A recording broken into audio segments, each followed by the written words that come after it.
Imagine waking up, stepping into the town square, and seeing your neighbor doing the Macarena for 6 days straight. Now imagine the priest is doing it too, then the baker, then 400 people, and they won't stop until some of them literally drop dead. Welcome to Strasbourg 1518, where dancing wasn't just fun, it was fatal. And no, this isn't a deleted scene from Midsummer, this actually happened.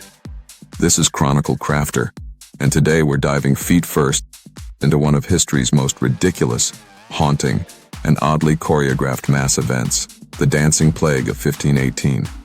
A tale where nobody asked for the music, nobody liked the dance, and yet everybody was doing it.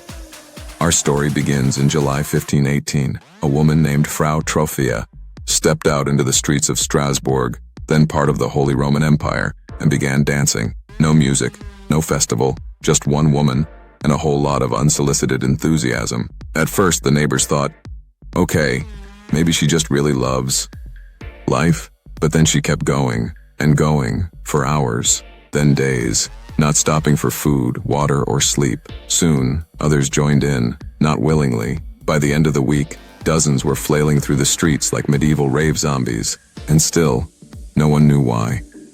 By mid-July, around 400 people were caught in this twisted town-wide TikTok challenge, and the local authorities, they made it worse. The city council called in physicians, whose diagnosis, I kid you not, was too much hot blood. Their prescription? More dancing.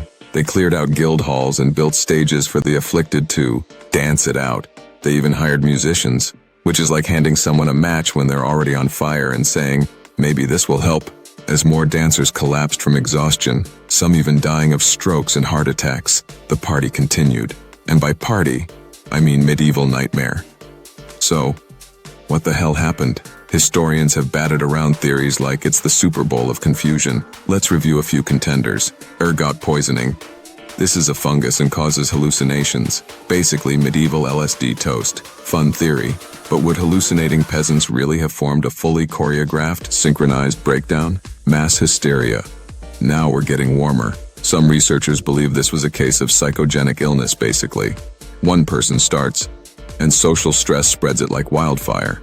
Like that one coworker who faked coughs during allergy season, and suddenly the whole office is sick. Alright, time for a quick myth-busted moment. Did people really dance themselves to death? Yes, but also kind of no. Records do mention deaths from exhaustion, but we're not talking piles of corpses cha-chaing into oblivion. Most accounts estimate a handful of deaths, not hundreds. Medieval people were dramatic. They wrote everything like it was an HBO finale. Also, this wasn't non-stop twerking until you croaked. There were likely rest breaks, even if involuntary. But hey, people maybe died slowly over time, doesn't quite hit the same as Dance Apocalypse 1518. So yes, the event was real. But no, it probably didn't look like a Renaissance remake of Step Up. Let's get dark for a second. Darker than we already are. 1518 was a horrible time to be alive. The region had just been hit with famine, disease, and brutal political instability. The poor were starving, the church was in chaos, and people believed the apocalypse was just around the corner, kind of like 2020, but with worse plumbing. So this dancing plague might have been collective trauma with jazz hands. Imagine you're starving, surrounded by death and religious guilt, and suddenly someone starts dancing and can't stop. What do? Join in, because maybe your brain just breaks a little. And in Strasbourg, a lot of brains broke at once.